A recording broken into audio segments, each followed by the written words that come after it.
Auzubillahi minasyaitonirrajim. Bismillahirrahmanirrahim. Allahumma salli ala Sayyidina Muhammadin wa ala alihi Sayyidina Muhammadin wa salim. An bɛ Ala fo k'a barikada ka a ɲini dali masa fɛ a ka an to an kuntigi hɔrɔma kosɔn kisi ni nɛɛma u b'a n'a so dungo ye ka foli ni tani ta ka di an filɛbaga bɛɛ lajɛlen ma diɲɛ seleke naani ka n'a la k'a fɔ ko aw bisimila du ani denbaya kɛnɛ kɔnɔna la o hukumu kɔnɔna la sa bi an ye wele bila an balimakɛ dɔw ma u ye kɛnɛ sɔrɔ an kini fɛ o ye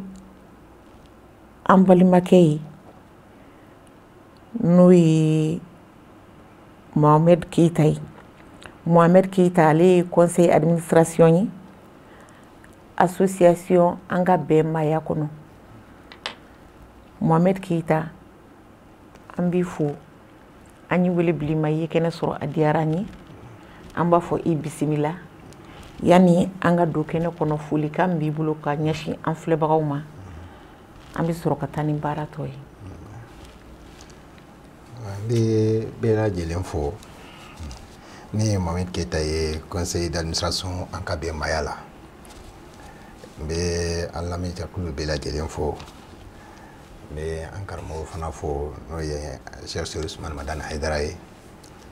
ani an ka bɛn maya membre bɛɛ lajɛlen sigida bɛɛ lajɛlen kɔnɔ Bamakɔ n bɛ bɛɛ lajɛlen fo n ka foli bɛ se teriso mɔgɔw fana ma kɛnɛ kan inchallah. Ayiwa an yɛrɛ b'i fo danti foli min na an b'a fɔ i bisimila du ani denbaya kɛnɛ kɔnɔna la. Ayiwa an b'an ɲɛsin an numankuru fɛ an balimakɛ n'o ye Amidu Kulibali ye. Amidu Kulibali n'ale ye Segali falajɛ komite min ni u bɛ sigilen an ka bɛn maya la o komite o Segali don. An n'ale fana bɛna jɛ ka masala association an ka bɛn maya la o kuma nin y'ale cɛbɔw ye bi minnu ye kɛnɛ sɔrɔ an b'a fɔ an balimakɛ ma i ni wula ko di baasi tɛ yen. Alhamdulillah. Ayiwa an b'i fo k'i waleɲuman dɔn. Foli diyara n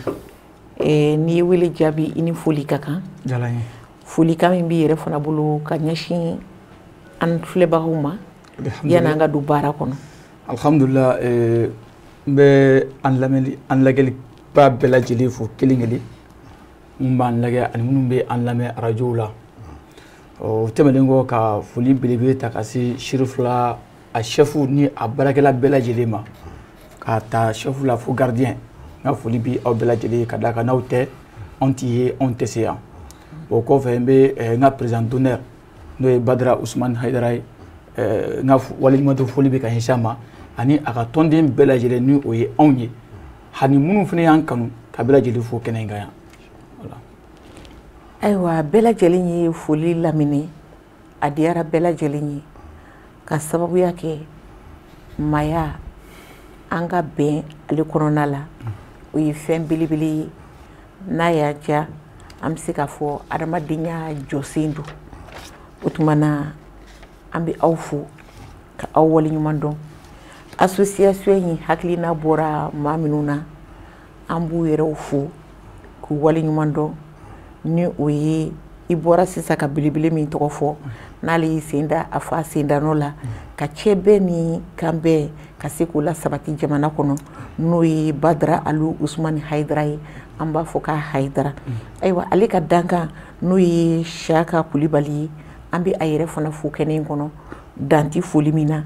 hali bi an b'a fɔ aw bisimila aw ka plateau ale ka na la. O hukumu kɔnɔna la bi an bɛna jɛ ka masala fɛn min kan o ye l'entente dans la société un acte humanitaire. N'i ko i b'o yɛlɛma an ka todunkan na bɛn jamana kɔnɔ sigida kɔnɔ o ye kɛwale ye kɛwale min n'o ye maya sinsinnan ye. O tuma bɛn ti yɔrɔ yɔrɔ o adamadenya man di. Ayiwa n bɛ fɔlɔ n kini fɛ ni o ye maninkakɛ ye komi ale nana ɲa bisimila ni tigɛ ye a y'i kɔnɔ fa tigɛ la je pense que a bɛna se ka jaabili ɲɛnama d'a ma. A bɛ dɔ fɔ. ayiwa maninkakɛ mun de la association aw y'aw ɲɛsin an ka bɛn mayala ma ka association tɔgɔ k'u ye. an y'an ka association tɔgɔ da an ka bɛn maya la.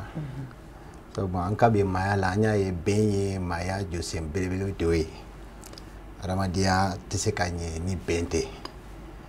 ayiwa n'i ko diɲɛ yɛrɛ ala ye diɲɛ sigi bɛn de kan sabu n'i ye diɲɛ lajɛ i b'a sɔrɔ an tɛ siya kelen ye an tɛ kabila kelen ye an tɛ farikolo kelen ye mais ala ye an fara ɲɔgɔn kan pour que an ka se ka bɛn donc association an ka bɛn maya la an nana o hakilina in de sinsin ka don ba la k'a fɔ maya yɛrɛ taalan ye bɛn ye maya taalan ye bɛn ye munna ni bɛn tɛ an tɛ se ka sigi tɛ se ka ɲɛ ni bɛn tɛ an tɛ se ka adamadenya kɛ ka ɲɛ ni bɛn tɛ an tɛ se ka fara ɲɔgɔnya kɛ ka ɲɛ donc bɛn de ye adamadenya yɛrɛ jɔsen ye donc pour que an ka se ka maya ka se ka dilan ka ɲɛ an bolo furu kɔnɔna na baarayɔrɔ la sigidaw la jamana yɛrɛ kɔnɔ donc bɛn de y'a base ye bɛn tɛ yɔrɔ o yɔrɔ e b'a ye o sigi man di o de la an ka association nana de ko mɔgɔya bɛ se ka diya cogo jumɛn maaya bɛ se ka dilan cogo jumɛn adamadenw bɛ se ka don da kelen fɛ ka bɔ da kelen fɛ ka don da kelen fɛ cogo jumɛn na donc bɛn de ye o sinsinbere ye donc adamadenya sabati ka sigi diya ka maaya dilan ani ka don da kelen fɛ ka bɔ da kelen fɛ. ayiwa an b'i fo u diyara an ye kulubalikɛ i bɛ dɔ fara a ta in kan wa. oui a y'a fɔ cogo min na a tɛ tɛmɛ o kan o n'i y'a mɛn sigi a bɛnna de o ni bɛn tɛ yɔrɔ o yɔrɔ sigi tɛ yen dɛ voilà. ayiwa an b'i fo o kɔfɛ kulubalikɛ yali association in ka laɲini ye fɛn jumɛnw de ye aw ye association sigi laɲini jumɛn kama. association ka laɲini association ka laɲiniw ka ca o a ka ca parce que n'i y'a mɛn association sigila dekun dɔ de yela n'an y'a sigi o dekun an ɲɛ b'a la o de bɛ ka se an ka jamana ma bi an y'a jateminɛ k'a fɔ bɛnba tɛ yen o kama an ye laɲini dɔw ta a laɲini ka ca a ka ca mais a laɲini na a bɛna dɔɔnin fɔ a la pour que temps koron kama laɲini dɔ ye ka se ka na ni bɛn ani kelenya ye bɛn ani kelenya n'a fɔra bɛn dala bɛn tɛ dɛ dusukun bɛn bɛn ani kelenya an ka jamana in kɔnɔ yan ka sinsin bere fana kɛ laïcité ni o ye diinɛ bɛɛ dama ka kan a bɛn in kɔnɔ o ye fɔlɔ ye ale di mana kɛ jamana kɔnɔ wajibi f'i ka i sen don jamana ka ɲɛtaga la n'o ye socio économique ye adamadenya jɔsen bere ani jamana ka nafasɔrɔ siraw ka jamana dɛmɛ ka se ka nafasɔrɔ siraw dɔ dayɛlɛ jamana ye an ka se ka contribuer jamana ka ɲɛtaga la o kɔfɛ ka tila ka na ni baaraw ye baara minnu ni an bɛ an ka environnement sigida ka sigida lakana ka sigida sanuya ka sigida dilan ka ɲa sinna bɛ sigi la n'a fɔra yɔrɔ nɔgɔlen don fɛn ka gɛlɛn a bɛ bana caya lafiya tɛ yen association sigi kun dɔ fana ka se ka yɔrɔ jaya ka environnement dilan ka jiriw turu ka jiri tigɛw kɛlɛ association fana ka baara dɔ ye ka mɔgɔw kɛlɛ mɔgɔ minnu bɛ yan ni gɛlɛya ye jamana kɔnɔ mɔgɔ minnu ti tolérance fɛ mɔgɔ minnu bɛ ka an ka paix tiɲɛ ka se ka olu kɛlɛ c'est à dire n'an ko tolérance yan tolérance in ti dɔwɛrɛ ka an ka ɲɔgɔn bonya ka ɲɔgɔn yafa ɲɔgɔn ma o dɔrɔn tɛ dɛ ne ka se ka n ka adamadenya kɛ ni e ye hali n'a sɔrɔ ne b'a dɔn k'a fɔ ko e jogo man ɲi e bɛ nin kɛ n'a ma di ne ye ne fɛnɛ tɛ kira ye dɛ nka ne jogo kolon ne t'o dɔn dɛ e de b'o dɔn donc ne k'a dɔn ko jogo kolon dɔ bɛ ne na ne ka tila ka e fɛ minɛ n'i ka jogo kolon ye an ka se ka bɛn sigi la o tɛmɛnen kɔ ka tila ka diinɛmɔgɔw bɛɛ lajɛlen fara ɲɔgɔn kan ka bɛɛ don da kelen fɛ ka bɛɛ bɔ da kelen fɛ o tɛmɛnen kɔ an ka président d'honneur ba n'o ye Badara Usumani Hayidara ye a ka hakilinaw ka se k'o waleya parce que n'i ye Badara dɔn n'i ye Badara dɔn i b'a dɔn Badara yɛrɛ ye yɛlɛ wusa la misaliya ye n'i y'a dɔn ka a jogo dɔn Badara ye jɔn ye ni e y'o dɔn ka ban diɲɛnatigɛ la i bɛ lafiya donc ka se ka Badara ka hakilina ɲumanw k'olu waleya bon hakilina dun tɛ dɔwɛrɛ ye ka se ka na ni violence kɛlɛli ye ka se ka na ni bɛn ye jamana kɔnɔ ka se ka diinɛmɔgɔw bɛɛ fara ɲɔgɔn kan parce que an y'a jateminɛ jamana in gɛlɛya fɛn o jamana in kɔnɔ bi a caman diinɛko mankan ye ka se ka o ban i y'a faamuya o ye laɲini kumabaw ye a ka ca dɛ mais temps kurun kama an bɛ se ka nin yɔrɔnin f'i ye. Ayiwa Keyita kɛ Mohamed Keyita yali i bɛ se k'a fɔ an ɲɛna association in sigili ni sisan cɛ a bɛ wagati jumɛn de bɔ? Association sigili ni sisan cɛ bon a bɛ san 2 bɔ. Association yɛrɛ créera le 15 septembre 2020 donc Kucalakaw de nana ni association hakilina yɛrɛ ye. Kita de don Kitakaw de don olu de nana association hakilina ye donc mais u kun y'a tɔgɔ da ko club de soutien à Aliou Ousmane Aïdara donc o kun ye Badara ka dɛmɛtɔn i y'a faamu mais a yɛlɛmana ka kɛ association ye a y'a ka récépissé sɔrɔ décembre kalo 2021 kɔnɔna na donc a kɛra association ye Mali kɔnɔ donc min reconnunen don jamana fɛ donc a président d'honneur yɛrɛ ye Badara Aliou Ousmane Aïdara ye donc o de y'a ɲɛmaaba ye bi association ye Mali fan a sigilen bɛ Mali fan bɛɛ sisan donc région ni quartier la ani sigida bɛɛ lajɛlen na association sigilen bɛ bi donc dɔrɔn de yɔrɔ minnu ni olu minɛnen bɛ Mali fɛ donc olu de association ma se yɔrɔ ninnu na association bɛ yɔrɔ bɛɛ inchallah. Ayiwa an y'o de fɔ hali bi bɛn ale ye fɛn min ye fɛn girin don sabula bɛn mɔgɔya tɛ se ka taga cogo si la ni bɛn tɛ adamadenw ni ɲɔgɔn cɛ o kama an bɛ Ala deli sanga ni wagati Ala k'a cɛ bɛn ni kan bɛn Ala k'o don an ka denbayaw kɔnɔ o fana kɔfɛ an b'an ɲɛsin Amidu Kulibali ma. Amidu Kulibali a bɔra sa ka yira an na k'a fɔ association a sigira sigi cogo min na ani a si ye si hakɛ min ye an ye faamuyali sɔrɔ olu kɔnɔna la nka ni fɛn o fɛn y'i san sɔrɔ ka ban alhamdulilayi a ye dɔ kɛ ayiwa an ka bɛn maaya la yali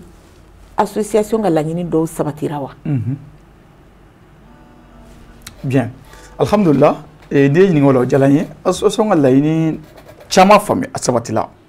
parce que association ka laɲini dɔ ye mɔgɔw k'a faamuya ye fɔlɔ yanni ka don fɛn na a ɲini k'a dɔn fɛn sugu jumɛn de don o ni association yɛrɛ dɔn ɲɛnamaya la a ti don fɛn na ni nin tɛ o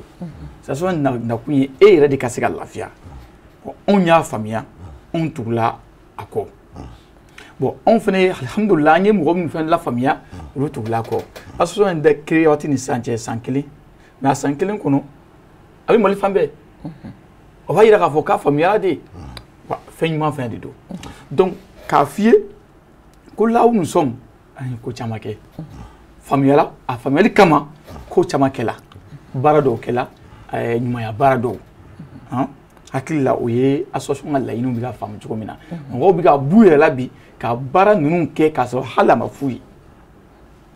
i y'a faamuya misaliya dɔ ye anw yɛrɛ ka comité Banakabugu Falajɛ ka sunkalo yɛrɛ ka kɔn sunkalo ɲɛ salon anw ka comité ko bon an ka wari fara ɲɔgɔn kan an ka sun tigɛ silamɛw ye o y'a sɔrɔ an ye baara caman kɛ an taara chrétien caman fɛ yen an ye mɔgɔ caman démarché mairies la dugutigiw fɛ yen ainsi de suite bi bi in na an lakodɔnna fan bɛɛ fɛ o kɔnɔna na dɔrɔn Badara yɛrɛ tun ye k'a laɲini k'a fɔ k'a bɛ sun tigɛ di mɔgɔw ma bon a y'an wele k'a fɔ k'a bɛna sun tigɛ d'an ma n ko président d'honneur e k'i ta ta bon an ye labɛn kɛ a ko bon an k'ale ta minɛ k'o fara an ta kan a y'a faamuya o yɔrɔ la k'a fɔ ko anw y'a faamuya fɛn sugu jumɛn de don ni an y'a faamuya a ma se ale k'a fɔ o i b'a waleya ka sɔrɔ ale tɛ bon o lafiya de bi anw yɛrɛ kan parce que ni association in faamu dɔrɔn i bɛ lafiya an ka bɛn maaya la i y'a faamuya donc laɲiniw bɛ ka faamuya dɔɔni ka taa fɛ a sigi de sisan cɛ san 1 kɔnɔna na a sera niveau min ma mɔgɔw y'a faamu de alhamdulillah objectif bɛ 80% na bi voilà. Ayiwa an b'i fo walawalali cogo ɲuman na k'a fɔ ko a diyara an ye k'a ɲini alibi ala ka famiyali cogo ɲuman ala k'o d'a ma diɲɛlatigɛ ye nin de ye n'u bɛ se min na an k'o kɛ ɲɔgɔn ye ɲɔgɔn dɛmɛ kɔnɔ bonya kɔnɔ karama kɔnɔ o tuma ni Badara Ali Usmani Hayidara n'ale ye nin waleya in kɛ o man kan ka bali mɔgɔ la sabula sani ka kaba fɛnba fufu nɔ la fɛn min y'a fufu i bɛ kaba o de la a bɔra cɛ min na o tuma na bɛɛ b'a dɔn o ye min kɛ jamana in kɔnɔ bɛɛ ani kelenya o sinsinni koɲaw la o tuma hali bi an bɛ dugawu kɛ yarabi ala ka an bɛɛ sen da o senda nɔ la ayiwa o kɔfɛ n bɛ ɲɛsin Monsieur Keyita ma association an ka bɛnbaya la n'i y'a ye aw ye association in sigi i komi Monsieur Kulubali bɔra k'a fɔ cogo min na aw y'a ye bɛnbaliya de bɛ jamana kɔnɔ bɛnbaliya bɛ jamana kɔnɔ o kɔrɔ de ko bɛnbaliya bɛ duw kɔnɔ o kɔrɔ de ko bɛnbaliya bɛ société kɔnɔ o kɔrɔ de ko bɛnbaliya bɛ baarayɔrɔw la o kɔrɔ de ko bɛnbaliya kɛra anw yɛrɛ ka adamadenya taabolo ye o tuma mun de la anw t'i bɛn o jaabi la bɛnbaliya kun caman b'a la parce que n'i y'a jate minɛ a bɛnbaliya bɛ an ka duw kɔnɔ a b'an ka sigidaw la a bɛ baarakɛyɔrɔ la a bɛ jamanaw kɔnɔ a bɛ diɲɛ fan bɛɛ fɛ donc a kun ka ca mais n bɛna walawalali kɛ kun dɔw la k'a fɔ n'i ye an ka jamana lajɛ bi n bɛ misali ta o de kan diinɛmɔgɔw olu tɛ ka bɛn bi diinɛmɔgɔw tɛ ka bɛn diinɛw ni diinɛ wɛrɛw cɛ ni ye silamɛya ni diinɛ wɛrɛw ta i b'a sɔrɔ bɛnbaliya bɛ olu fana ni ɲɔgɔn cɛ sigidaw fana la bɛnbaliya b'u ni ɲɔgɔn cɛ o bɛnbaliya source ye de mɔgɔw hinɛ min ni mɔgɔw kan k'a lase ɲɔgɔn ma mɔgɔw tɛ k'a lase ɲɔgɔn ma parce que adamadenya n'aw bɛ sigi la a ka tɔɔrɔ man ka se ɲɔgɔn ma a ka hinɛ de kan ka se ɲɔgɔn ma a kan ka ɲɔgɔn dɛmɛ ka kelenya kɛ ka badenya kɛ n'o ye ko la justice sociale donc n'o tɛ yen dɔrɔn bɛn tɛ yen kelen a filanan mɔgɔw ka hakɛ tiɲɛna n'i ye jamana in lajɛ sisan i b'a sɔrɔ min ni min ka kan o tɛ ka d'a ma baarayɔrɔ la o hakɛ tiɲɛnen don du kɔnɔna na o hakɛ tiɲɛnen don furuɲɔgɔnw ni ɲɔgɔn cɛ dukɔnɔdenw ni ɲɔgɔn cɛ hali sigidaw ni ɲɔgɔn cɛ n'i ye sigida ta sisan ni dɔ y'a ka da ɲaman fura ka taa bila dɔ ka da la i b'a sɔrɔ o fana bɛ na ni bɛnbaliya ye donc fo mɔgɔw ka yɛlɛmali de kɛ pour que ni comportement kɛra kelen ye bɛn bɛ se ka kɛ cogo min na mais n'o ma kɛ dɔrɔn i b'a sɔrɔ bɛnbaliya bɛ yen donc furuɲɔgɔnma ni ɲɔgɔn cɛ furuɲɔgɔn fila kan ka ɲɔgɔn ka hakɛ d'a ma muso kan ka cɛ ka hakɛ d'a ma cɛ fana kan ka muso ka hakɛ d'a ma sigida fana la a kan ka sigida la mɔgɔw kan ka ɲɔgɔn ka hakɛ di ɲɔgɔn ma o ye mun ye ka ɲɔgɔn bonya ka ɲɔgɔn dɛmɛ ka hinɛ ɲɔgɔn na donc n'o kɛra kanu bɛ na baarayɔrɔ fana bɛ ten i b'a sɔrɔ baarakɛ ɲɛmaa ani baarakɛla olu ka hakɛ kan ka di ɲɔgɔn ma i bɛ baarakɛden bonya ka dɔ ko adamadenw na ni bonya ka kan baarakɛdenw fana kan ka patron bonya k'a fɔ k'a ka ɲɛmaa don bɛn bɛ na diinɛmɔgɔw ni ɲɔgɔn cɛ diinɛ bɛ yen bɛɛ ka kuntilenna de ye silamɛya ye diinɛ ye ni mɔgɔ minnu sɔnna ka don a la o ye olu ka taabolo ye kerecɛnya fana ye diinɛ minnu sɔnna a la minnu dara a la o y'u ka taabolo ye u b'o kɔnɔ donc olu kan ka ɲɔgɔn to ɲɔgɔn dama na diinɛmɔgɔw kan ka ɲɔgɔn to ɲɔgɔn dama la donc u ka ɲɔgɔn bonya k'u ka diinɛ kɛ k'a sɔrɔ si ma dankari si la u ka hinɛ ɲɔgɔn na u kana ɲugu ɲɔgɔn na donc n'a ɲugura ɲɔgɔn na o bɛ na ni bɛnbaliya ye donc n'a ye ɲɔgɔn kɛ kelen ye o de bɛ na ni sababu ye min bɛ bɛn sabati aw ni ɲɔgɔn cɛ mais n'i y'a jateminɛ bi i b'a sɔrɔ Mali kɔnɔ diinɛmɔgɔw olu de fara la parce que munna bɛɛ ko ne ta de ye tiɲɛ ye donc bɛ tɔ lagosi k'a sɔrɔ bɛn kuma ani kelenya kuma u b'a jira de k'a fɔ bɛɛ ka na ka bɛɛ bonya a ka taabolo kan ani a ka sira kan ok donc ne bɛ se k'o de fɔ ni ɲininkali in na. Amidu Kulubali. Oui. Ayiwa i bɔra sisan ka an balimakɛ ka kumaw lamɛn. Kosɛbɛ. Yali dakurunya fila b'i yɛrɛ bolo ka fara ta in kan wa? Au fait gɛlɛya min bɛ mise en temps gɛlɛya min bɛ jamana kɔnɔ nin waati in na a y'a fɔ cogo min na hakɛ ko dɔrɔn de don ale ni bɔ wajibi tɛ ka kɛ ne ta ye wajibi la o ne mana fɔ f'a ka kɛ ne ta o ti ɲɛ o ni ta ye hakilina de ye ni fɛn ka hakilina de don an bɛ ɲɔgɔn faamuya de a kan mais wajibi a ka kɛ ne ta ye o ti ɲɛ dɛ o problème de bɛ jamana in kɔnɔ bi hali n'i y'a ye jadisi ko ye jumɛn ye wajibi a kɛ n ta de kɛ o de na ni o da ni kele ba dinye an société la quoi an ɲɔgɔn faamuya an siga kuma bana c'est tout aywa ko fiɲɛ mana ci bɛɛ bolo bi i kundoni na bɛnbaliya a sinsin yɔrɔ fɔlɔ ni ma fili ni ma ɲina o ye denbaya ye denbaya kɔnɔna ni bɛnbaliya warala ye laban a bɛ bɔ sigida la a bɛ t'o la a bɛ don jamana yɛrɛ kɔnɔ i bɛ bɔ ni a jogo de ye i ka so ka taa n'a ye baarakɛyɔrɔ la i bɛ bɔ n'a jogo de ye i ka so ka ɲɛsin i mɔgɔɲɔgɔn dɔ ma kɛnɛma donc a bɛ fɔlɔ toujours so kɔnɔna in de la sisan du kɔnɔna n'i y'a ta k'a lajɛ ni cɛ tɛ yen muso de bɛ yen an fila de bɛ ɲɔgɔn dafa yen a kɛra cogo cogo mɔgɔya yɛrɛ fana ye maa fila de cɛ muso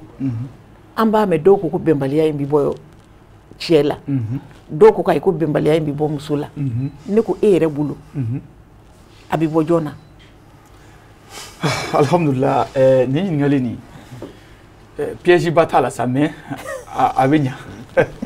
piège ko tɛ ɲininkali don ne b'a cause kɛ cɛw ye mais ka talen yɔrɔ kɛ musow ye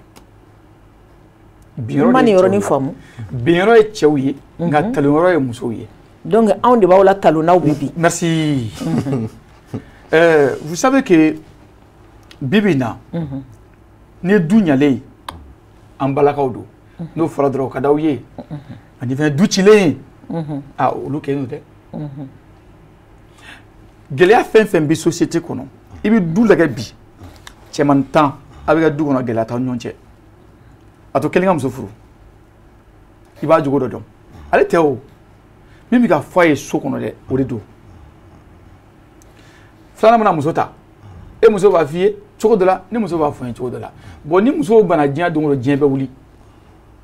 olu ka bɛnbaliya dɛ o de bɛ diɲɛ yɛrɛ to tan parce que mun na n'olu bɛnna dɔrɔn a ma ɲi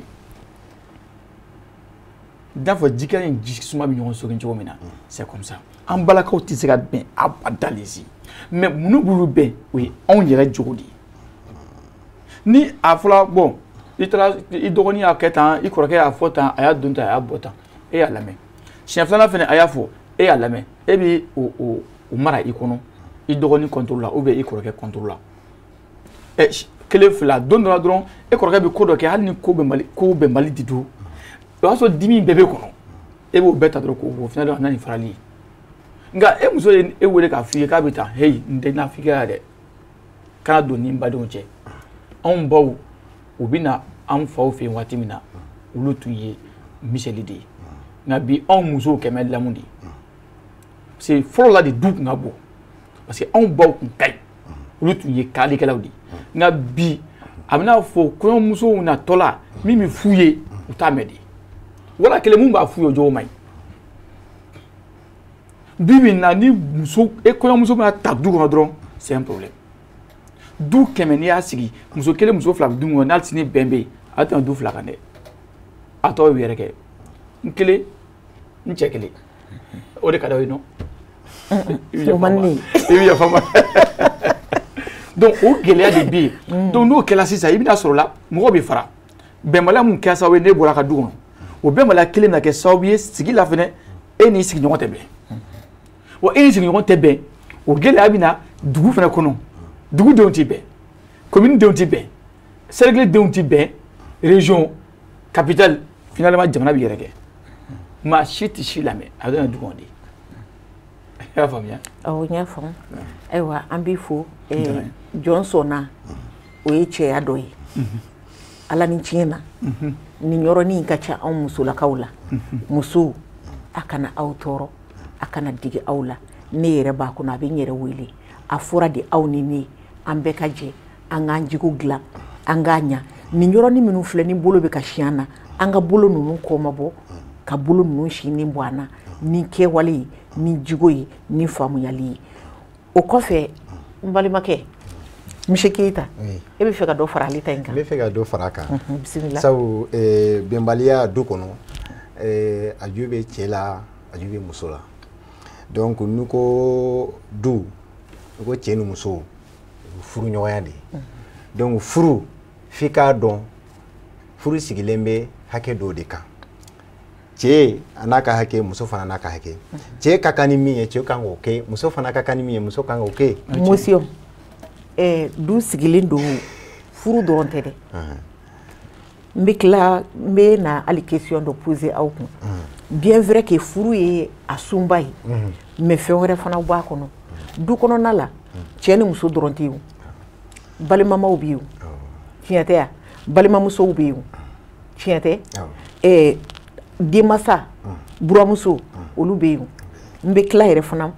n bɛ na ɲininkali dɔ fana tɛnku aw la ka ɲɛsin an baw ka fanfɛla ma sabula aw ko de kan ka bɛn bɛnbaliya dun tɛ se ka bɔ du kɔnɔ abada ni bɛɛ ka hakɛ ma d'i ma an ka taa. ok du n y'a dɔn quand même k'a fɔ ko a sinsinbere ye cɛ ni muso ye o ye furu de ye o kɔni mɔgɔ wɛrɛw bɛ yen ba bɛ yen fa bɛ yen kɔrɔw bɛ yen balimaw bɛ yen mais n b'a fɔ cogo min na problème source ye furu ɲɔgɔnma fila yɛrɛ ye ni ɲɔgɔn cɛ fɔlɔ parce que n'i y'a ye furucɛ bɛ a fa to yen walima k'a ba to yen dɔw b'a to muso de kama muso diyaɲɛ kama muso de bɛ cɛ lasun ni hakilina caman ye cɛ b'a jɔyɔrɔ bila donc cɛ kan ka min kɛ walima cɛ kan ka jɔ yɔrɔ min na n'a m'o kɛ n'o bɛ na ni bɛnbaliya ye a filanan fana i b'a sɔrɔ cɛ fana kan ka min kɛ muso ye donc cɛ t'o kɛ muso ye donc ni cɛ m'o kɛ muso ye a problème bɛ du bɛ affecté muso kan ka min kɛ muso t'o kɛ muso kan ka jɔyɔrɔ min fa parce que a ka hakɛ ma dafa o bɛ na ni bɛnbaliya ye o bɛ jouer denw fana kan parce que denw bɛ mara dɔ de kɔnɔ n'o ye du ye n'u bɛ fa ni ba fili u ka taabolo kɔnɔ donc ni denw fana y'o lajɛ k'a fɔ ba ni fa bɛnnen tɛ donc olu fana b'o comportement u b'a exploiter donc a bɛ don o la u bɛ bɔ n'a ye kɛnɛma i y'a faamu donc balimamaw fana bɛ du kɔnɔ masaw bɛ yen olu fana jɔyɔrɔba b'u la du kɔnɔ parce que n'i ko bɛn olu fana ka jɔyɔrɔ olu b'a dilan de mais a kan ka dilan yɔrɔ min na fɔlɔ o ye furu ɲɔgɔnma fila ɲɔgɔn cɛ n'o ye cɛ ni muso ye donc olu bɛ na en appui mais ni bɛnbaliya nana dɔrɔn i b'a ye denw bɛ o comportement adopté u bɛ n'a ye kɛnɛma u bɛ na n'a ye sigida la bon ni bɛn tɛ du kɔnɔ n'a nana sigida la i b'a sɔrɔ sigida denw fana bɛnbaliya bɛ kɛ yen parce que denw y'a kalan so kɔnɔ masaw y'u kalan o la u ma bɛn culture u ma d'u ma i y'a faamu donc u bɛ na n'a sigida la finalement u ni mɔgɔ si tɛ na bɛn foyi kan u mana taa yɔrɔ o yɔrɔ bɛn tɛ yen u mana taa baarakɛyɔrɔ la u ni baarakɛyɔrɔ tɛ bɛn u mana taa farankan fɛn fɛn na n'u mɔgɔw bɛ lajɛrɛ yɔrɔ o yɔrɔ bɛn hakilina t'u la bɛn kuma t'u la donc u bɛ na ni farafarali ye donc finalement a bɛ remonter ka taa diinɛ la a bɛ remonter ka taa jamana yɛrɛ fan bɛɛ fɛ ka yɛlɛ jamana fan bɛɛ fɛ a bɛ siyaw minɛ a bɛ taabolow minɛ donc mais a naissance kɔni a source ye du de ye donc o de ye a problème ba yɛrɛ n'o y'a fondement ye voilà. ok merci an b'i fo maninkakɛ an ye faamuyaliw sɔrɔ ala k'a ɲɛ ka d'an ma bamanankɛ Amidu Kulubali an ka du kɔnɔnaw komi aw yɛrɛ y'a fɔ cogo min na fɛn caman b'a kɔnɔ min bɛ kɛ sababu ye ka don ni bɛnbaliya ye an ka du kɔnɔna la o belebele dɔ ye an ka fɛnkɔrɔba minnu bɛ du kɔnɔ musokɔrɔbaw a caman bɛ kɔnɔna kasi kɛ bi ka sababuya kɛ u minɛ cogo ye anw muso furulenw bolo aw ye denkɛ ye aw ka di aw ye aw ka masa ninnu tɔpɔtɔ k'u ladon mais fɛn caman bi kɛ i b'a sɔrɔ aw ti bɔ a kalama ne ko ka se ka émission in filɛbaga cɛmanw minnu masaw bi so kɔnɔ u ka se ka kɔfilɛli kɛ masa musomanw na hali bi u ka kan ka mun de kɛ n'u bɔra baarakɛyɔrɔw la walasa k'a dɔn lahalaya min bɛ masa musomanw na min bɛ masa musoman ninnu n'u furumusow ni ɲɔgɔn cɛ u bɛ lafiya kɔnɔ wa u tɛ lafiya kɔnɔ wa ne ko u ka kan ka mun de kɛ. o diyara n ye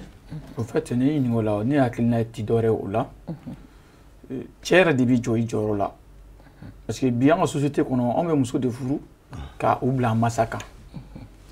k'a sɔrɔ furu sariya t'o ye o an bɛ ka o ɲagami o man ka ɲagami o mɔgɔ tɛ muso furu i masa ye dɛ a bɛ diya muso ye a b'i masa ladon de i y'a faamuya n'a ma ladon masa ladon ye e ka devoir de e yɛrɛ ta de don o ye e ka kɛta de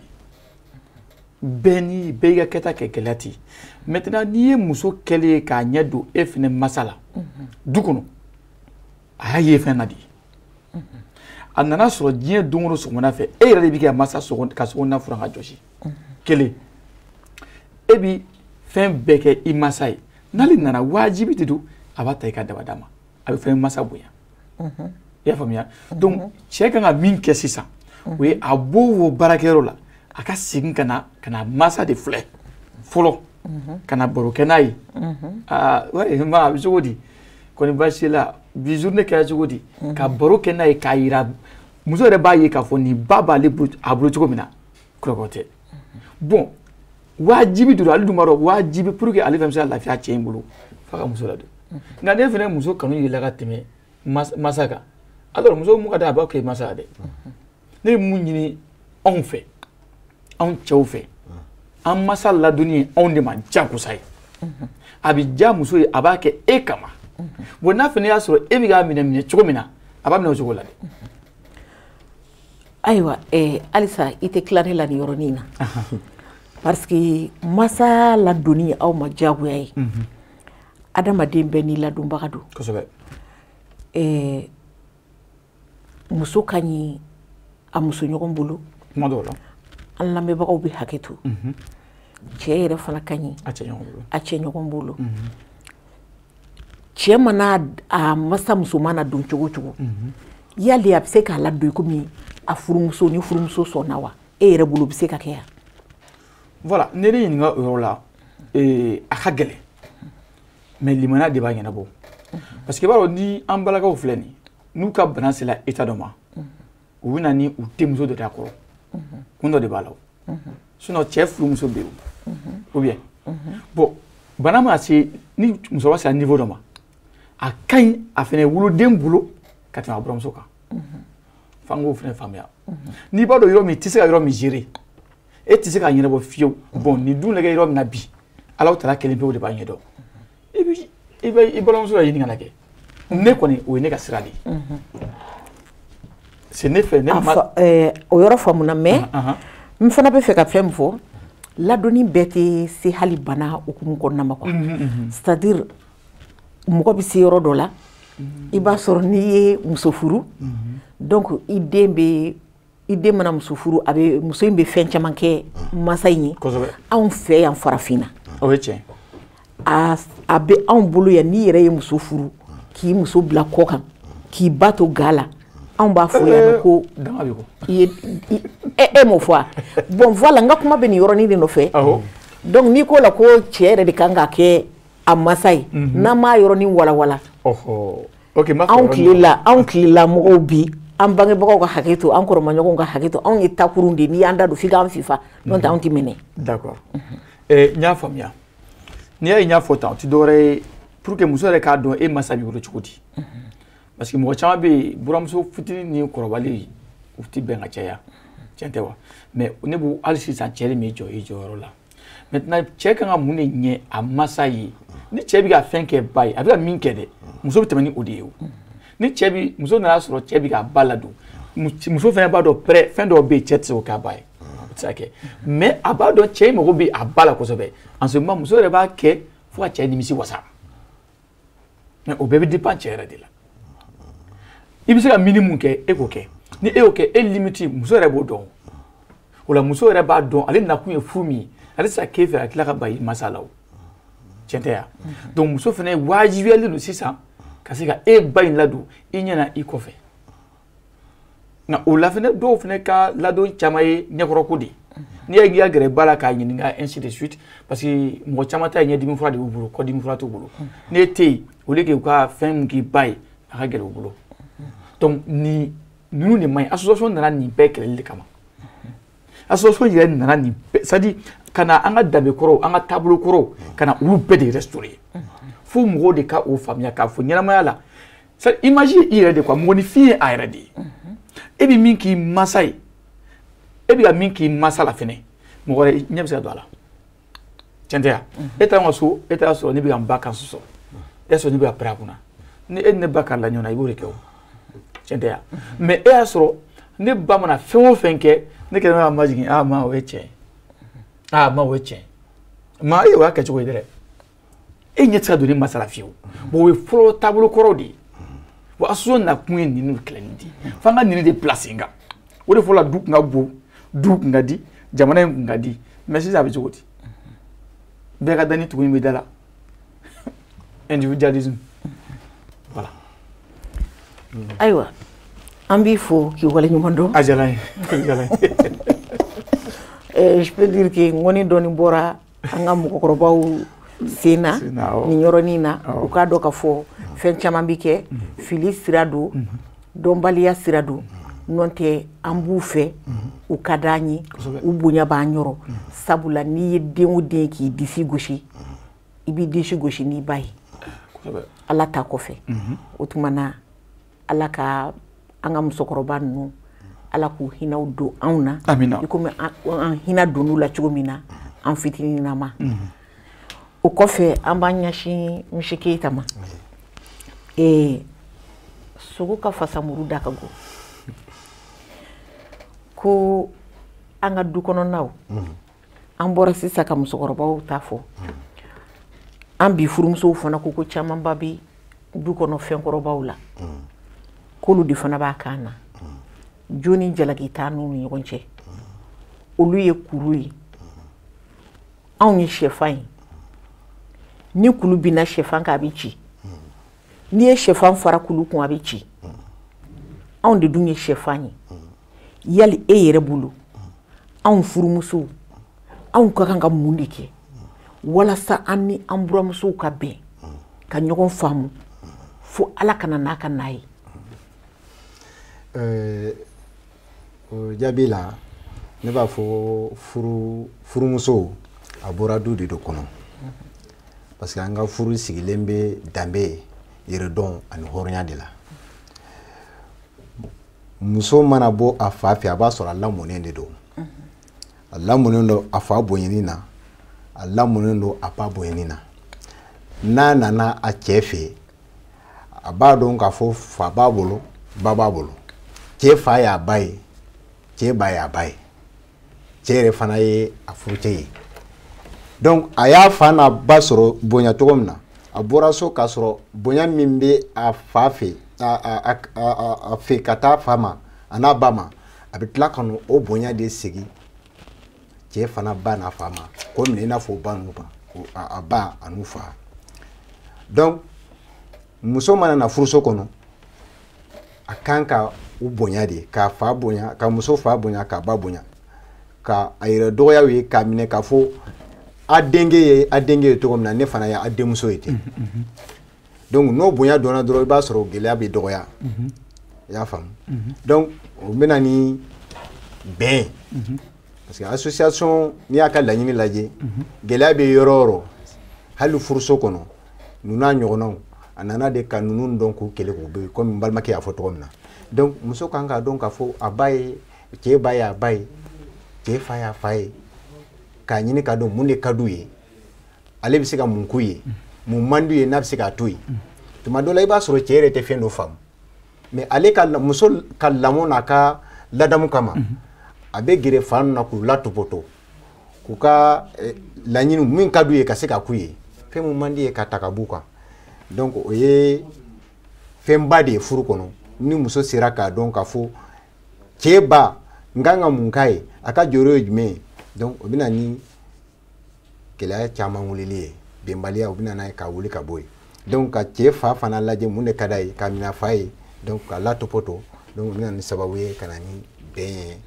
furu kɔnɔna na. ayiwa o diyara an ye an b'i fo an b'a fɔ k'i Keyita an bɛ taa monsieur Kulubali fan fɛ association in i y'a yira k'a fɔ a sigi ni sisan cɛ a bɛ san 2 magɛn na ayiwa san 2 in kɔnɔna la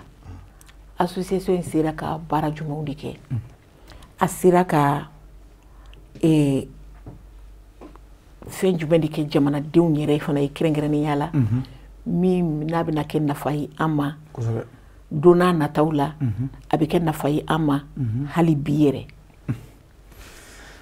ok o diyara n ye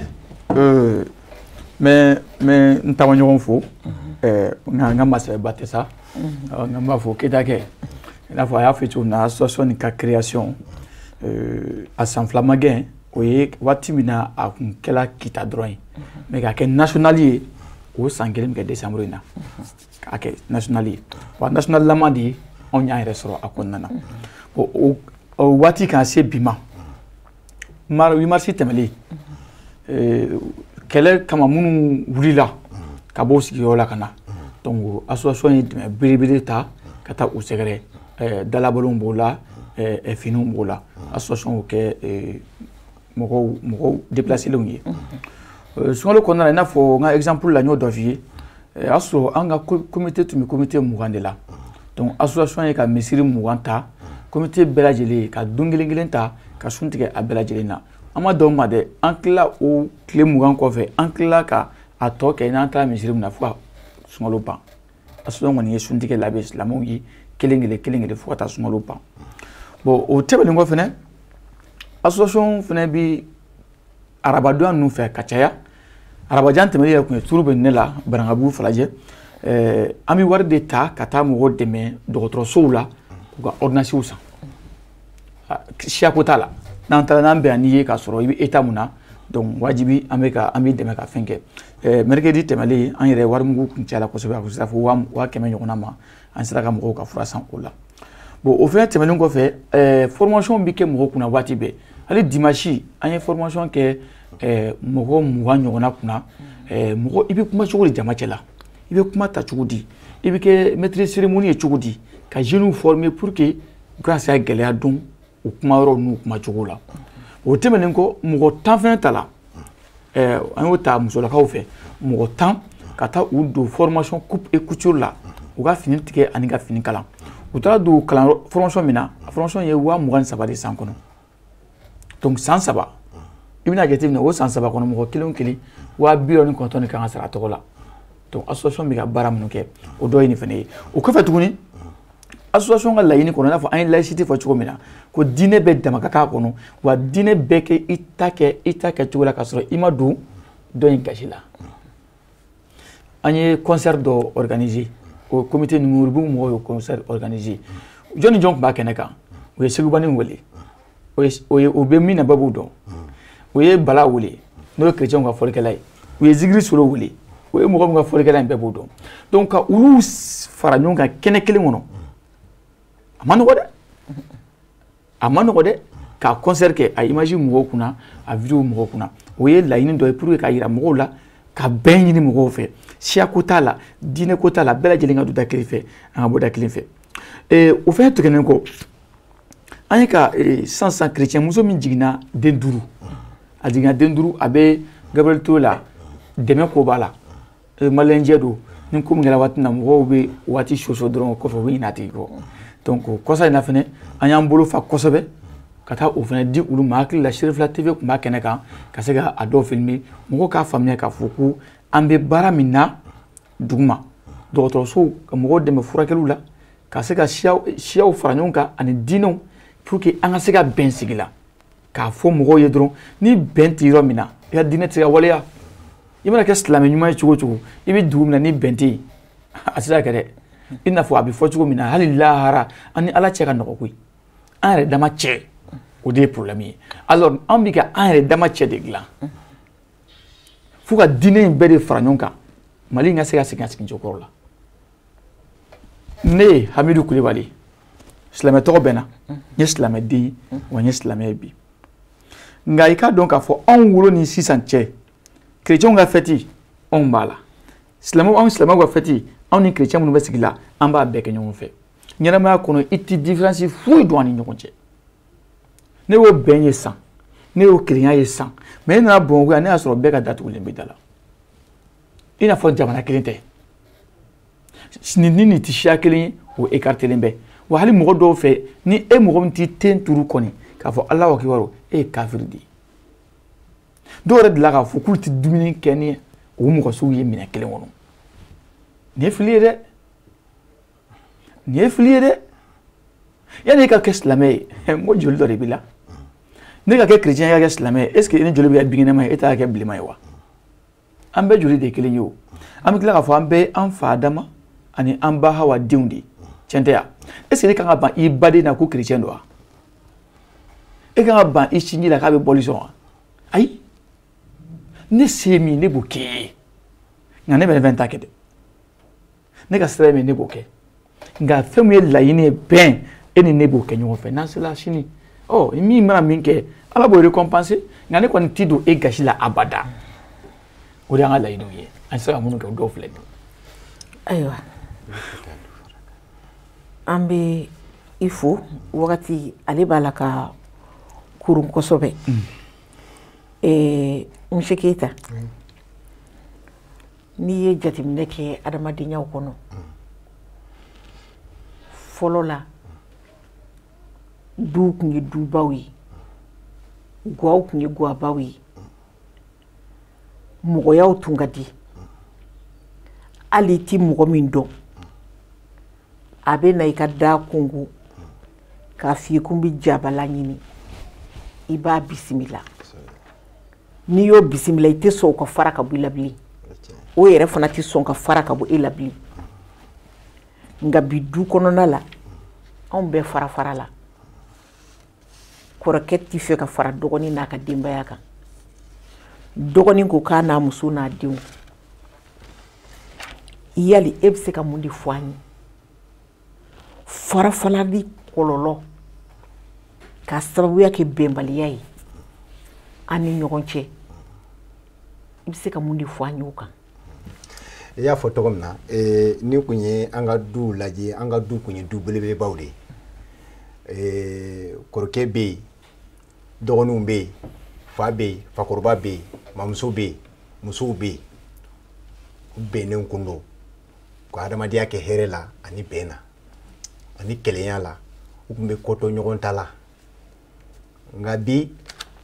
i b'a ye du fara la kɔrɔkɛ tɛ dɔgɔnin lamɛn dɔgɔnin tɛ kɔrɔkɛ lamɛn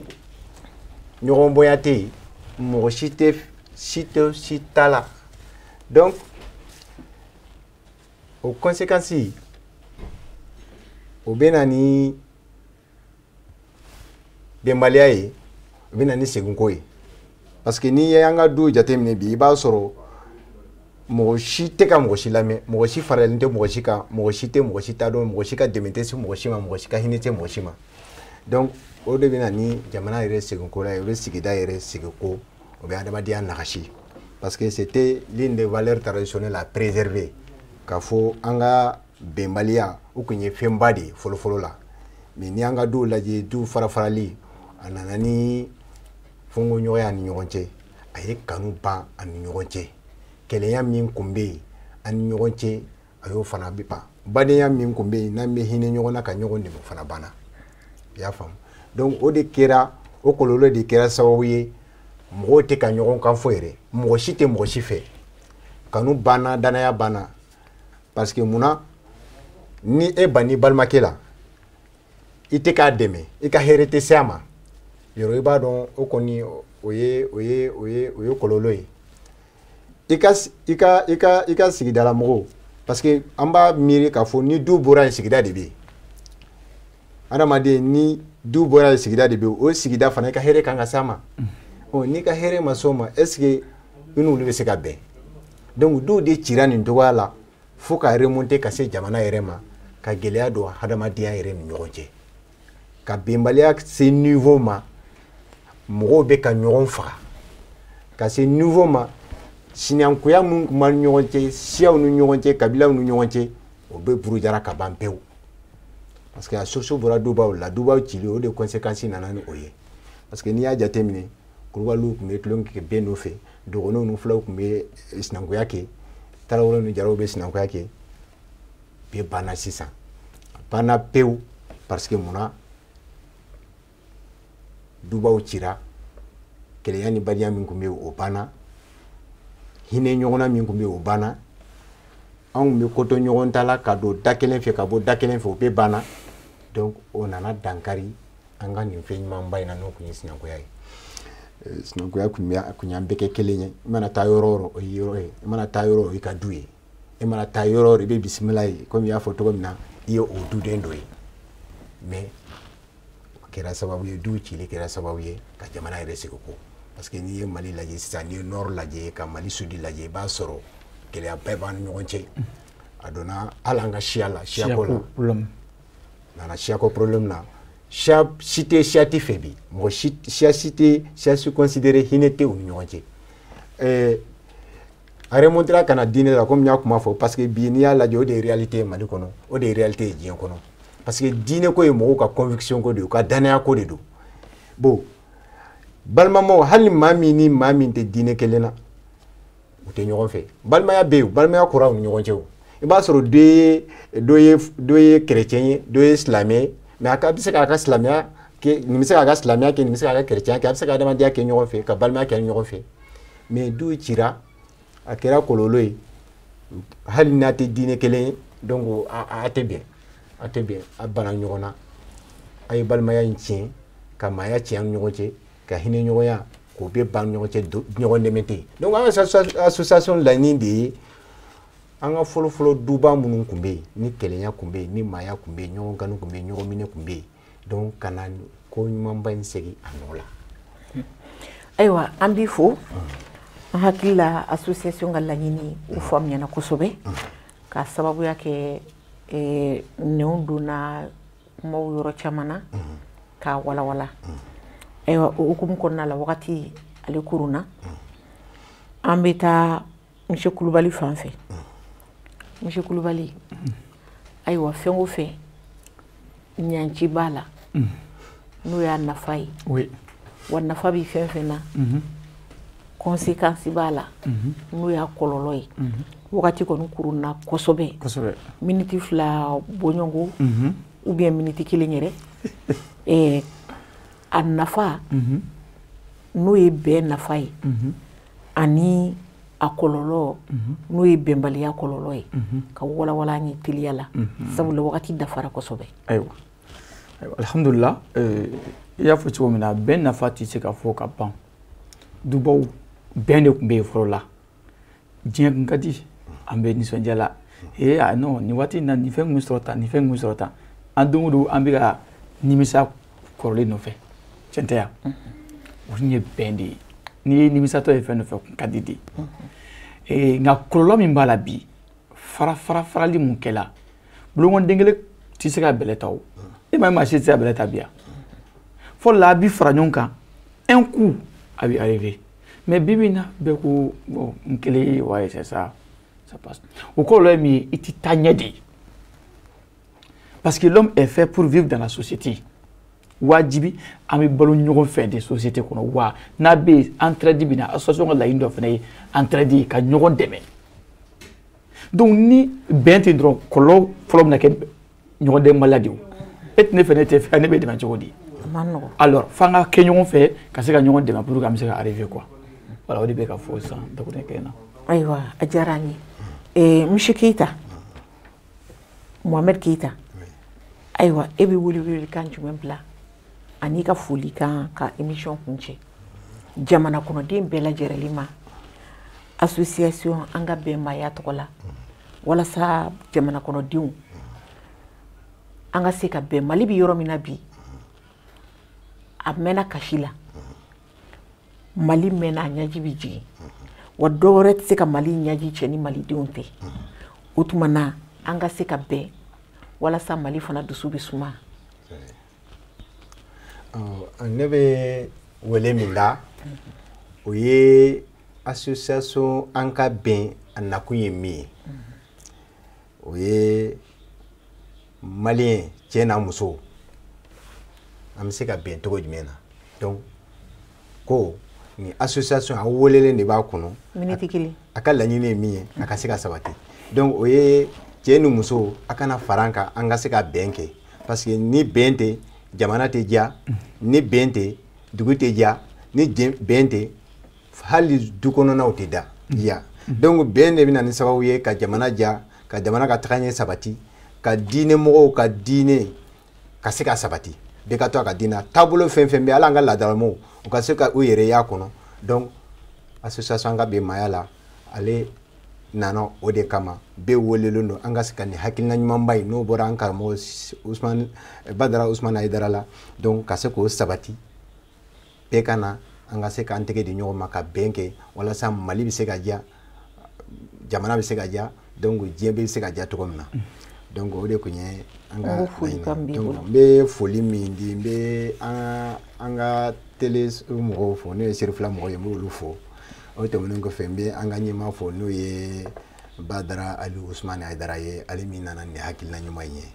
ani a ka président danga n'o ye Saka Kulubali ye ani an ka bi maya la o sigilen bɛ Mali fan fan an ka foli ɲɛsinlen bɛ olu bɛɛ lajɛlen ma n'o y'u ka membre cɛ n'a musow ye ani an bɛ foli lase an ka lamɛn jɛkulu musoman n'a cɛman bɛɛ lajɛlen ma Mali fantan naani bɛɛ lajɛlen jamana kɔnɔ ani jamana kɔfɛ donc ka fɔ an b'aw fo a ka lamɛnni na. A diyara an ye. Merci. Ayiwa welewelekan min b'i yɛrɛ fana bolo. Sabula an y'a fɔ cogo min na o kelen de don. Mali mago bɛ bɛn na bi. Kosɛbɛ. A denw ka bɛn ka ɲɔgɔn faamu. Ani fana folikan min b'i bolo walasa ka émission k'ale kun cɛ. Ayiwa a diyara an ye. Alhamdulilayi welewelekan min bɛ ne bolo nin yan o ye bɛɛ lajɛlen k'a faamuya u ka n'an ka baara in kɛ ɲɔgɔn fɛ. Baara in ye an bɛɛ kungo de ye an bɛɛ ka baara de don. Baara in bɛ kɛ anw yɛrɛ de kama parce que baara in ye Ala ta de ye Ala de mago bɛ nin na kiraw cila nin de kama mɔgɔba fɛn fɛn tila a bɛɛ bɛ nin de kama a bɛɛ de bɛ bɛn ɲini na donc ni Ala ka baara de an mo bɛɛ ka na an ka nin baara in kɛ ɲɔgɔn fɛ ka bɛɛ wele siya ko t'a la diinɛ ko t'a la min teliya joona ka foli daminɛ e yɛrɛ la fɔlɔ k'i fo k'i wale ɲuman dɔn vraiment Ala ka i ni cɛ ka sumuda mɛn. Amina yarabi. O tɛmɛnen kɔ an bɛ sɔrɔ ka président d'honneur fo Badara Usmani Hayidara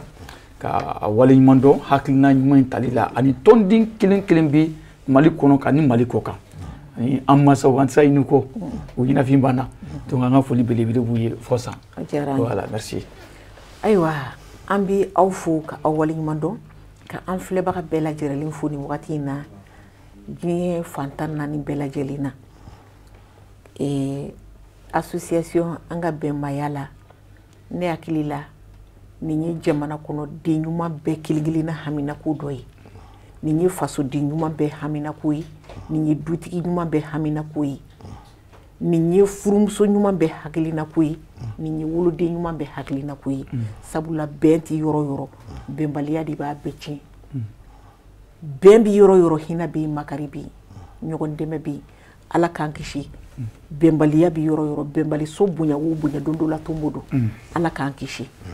o tuma an y'a ɲini Ala fɛ Ala ka cɛ bɛɛ ni kan bɛɛ Ala k'a don jamana in kɔnɔ belebele min bɛ yen ne ale ye nin hakilina in sɔrɔ n'o ye Badara Ali Usmani Hayidara ye an b'a fo k'a wale ɲuman dɔn k'a fɔ nin ma bali anw na an sigilen bɛ ni nin ye ka d'a kan a bɔra a la ka tila ka k'a ye baara in Ala k'a ɲɛ a bolo Ala ka jamanadenw bɛɛ lajɛlen kɛ a dɛmɛbaga yɛrɛ fana ye sabula kɔdɔkulu jɛlen de bɛ bi fɔ o kɔfɛ an bɛ Saka Kulubali an b'a yɛrɛ fana fo n'ale fana ye président ye an ka bɛn maya la ale kɔnɔna la o kɔfɛ n bɛ n karamɔgɔ fo Chaine de Umu Jara jɛma k'a ka foli bi kɛnɛ kɔnɔ dan tɛ foli min na n bi badabada foli ta nin waati in na ka ɲɛsin a Seyidu Usmani Sherifu Madani Hayidara a n'a ka denbaya a n'a kanubaga bɛɛ lajɛlen ma diɲɛ seleke naani ka n'a la wagati ale korona kosɛbɛ o tuma an ka foli bi bɛɛ lajɛlen ye tanti Ajaratu Tarawele Badalabugu i ka foli ni ta ni a bɛ kɛnɛ kɔnɔ dan tɛ foli min na o tuma an bɛ k'an bɛɛ boloda ɲɔgɔn ye ni Ala ma an ka jɔnya jɔ an na don n'a nataw la an na ɲɔgɔn sɔrɔ nin kɛnɛ kelen in kɔnɔ hakɛto b'o kan sɔlala rasuli a kan